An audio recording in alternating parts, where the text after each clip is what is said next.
Cowboys quarterback Dak Prescott had this to say on 96.7 The Ticket when asked about the addition of George Pickens.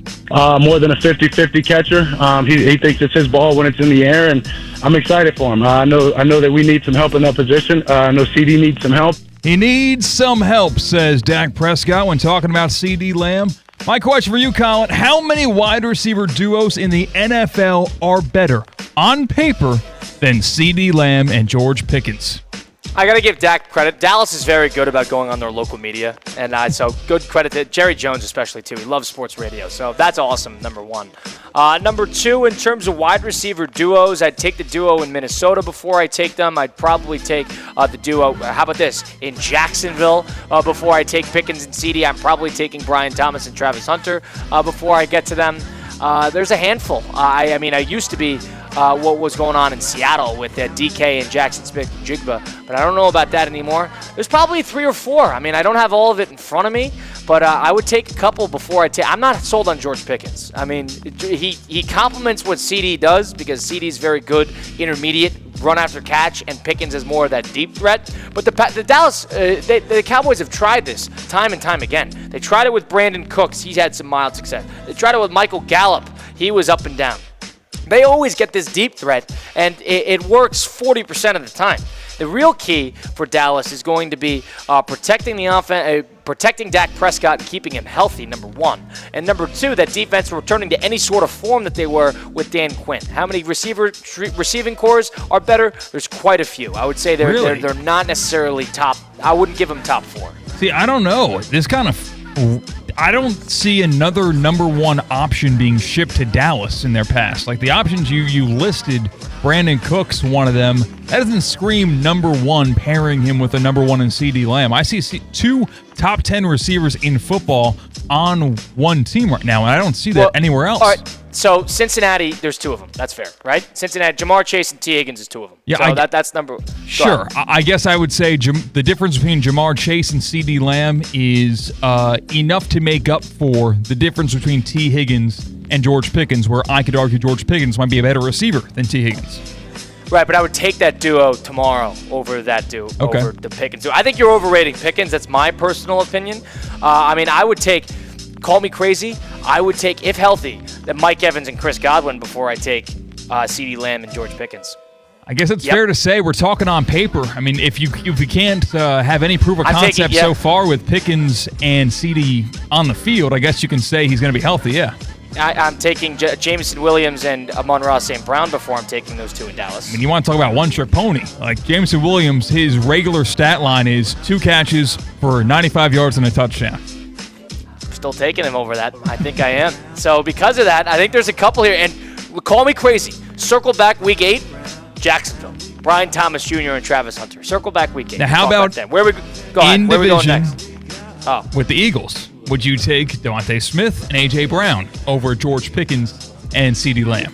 You can't take these guys, the George Pickens, for just face value as a football player because he's a unrelenting pain in the rear end throughout the offseason. He's difficult to deal with as a player on the field because he's always assaulting people after the play, and he's apparently difficult to deal with because Pittsburgh couldn't wait to get rid of him after they got Metcalf in there and they sold him for nothing. So it tells me that Pickens is not an easy person to deal with. Now, Dallas might be uniquely equipped to deal with him, but I would say that because of him, I would probably take the A.J. Brown, Devonta Smith, because I think it's just a little bit easier to deal with. I know A.J. Brown's got his own thing of plethora of issues, but I would take A.J. Brown's nonsense over George Pickens' nonsense. Where are we going next? Next stop, Tulsa, Oklahoma. Kansas City Chiefs superfan Chiefsaholic has been sentenced to 32 years in state prison for robbing a Tulsa area bank. Actually very familiar with the area. Bixby, very good football team there. You see him on ESPN often. Chiefsaholic, he was already serving more than 17 years in federal prison for a string of 11 bank robberies across 7 states, stealing $850,000 to fund his super fandom. Now, when talking about one of these capital offenses, is bank robbery kind of the coolest one? I was gonna say. I mean, like I heard 11 bank robberies, and I was more impressed than horrified. Yes. I was a little bit more impressed. That guy got away with 11 bank robberies. Yes, he's living Grand Theft Auto in real life, and sure, he had a lot of victims in that. No one killed. People maybe scarred for life and terrified for their lives. As long as he didn't kill any, it doesn't sound like he's getting charged for murder. So he just robbed the bank. That's what he did. He didn't hurt anybody. Listen, should be in good shape. Those aunt and uncles who were in those banks during those robberies, they've got a icebreaker to talk about for the rest of their lives. That Thanksgiving, who else has a story that rivals Aunt Jeanette's as she's talking about when she was robbed at her TD? Like, come on now. And as Robert De Niro says in Heat, he goes, your money's insured by the federal bank or by the U.S. government. This is the bank's money, not your money. Don't be a hero. Didn't hurt anybody but the bank. Right, I'm okay with that. I'm trying to think of another big crime that is... Frank Abagnale, if you're going to do like Catch Me If You Can, where he's like posing as an airline pilot, pretty cool in hindsight, as long as he's not crashing it, he's not crashing any planes. Yeah, but, high risk, sure. Yeah, something like that. Listen, I'm not pro-identity theft, but if somebody were to make a cool living out of it and fake their way into something, I think that is also cool. Yeah, faking your own death to avoid the mob, like the activities you had with the mob, not good, but faking your own death, kind of cool. Right, and... listen, Tony Soprano is a cool character. Oh, okay. He's a fictional character, but he's a cool character. So I'm not saying being a mob guy is on my list of things to do. Yeah, right. But people sympathize. Walter White killed people. He's they can sympathize with them. Okay. They sympathize. Weirdly enough, I don't know why. That's just the fictional characters. It's not real. But But off of that, he didn't hurt anybody. He just robbed a couple banks, did a couple stick-ups, a couple hold-ups, a couple liquor stores. Let him do his thing. I have no problem with that. Next stop. We're going to Boulder, Colorado, where a big announcement out of Netflix. Guess what? I heard a rumor.